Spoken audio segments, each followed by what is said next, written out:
The authorities in Mexico are taking emergency measures to tackle an outbreak of a new kind of swine flu.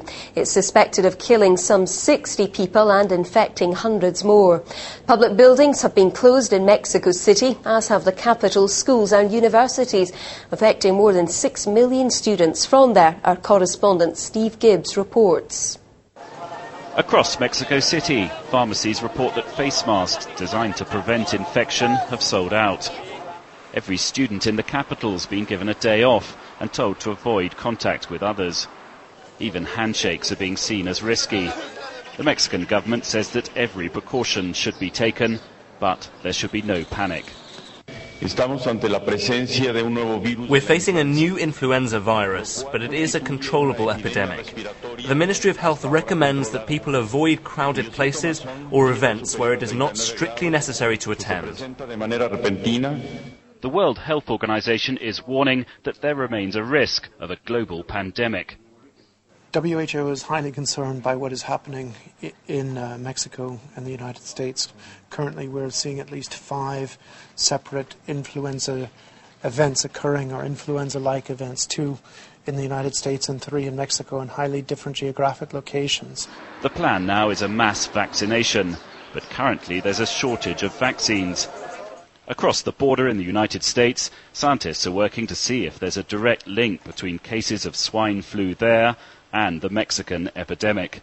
In terms of the issue of containment, there are things that we see that suggest containment is not very likely, in that we are seeing cases in Texas and we're seeing cases in San Diego without any connection between them, which makes us think that there's been transmission from person to person.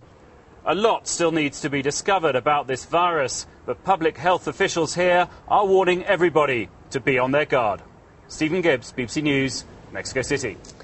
And Steve told me that the Mexican authorities are taking the situation there very seriously.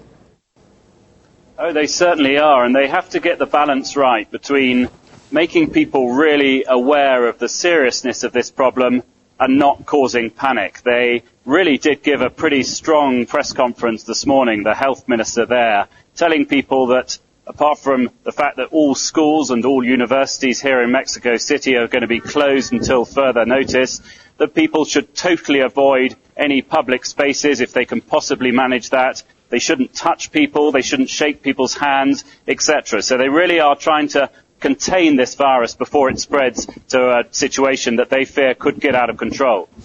And are there signs that people in Mexico are heeding this advice and taking it seriously?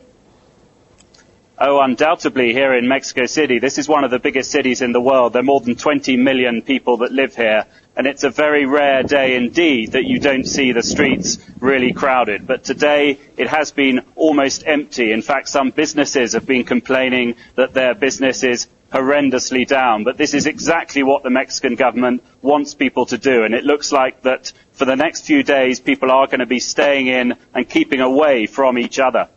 And also signs that health officials in the US are concerned that this could spread across the border.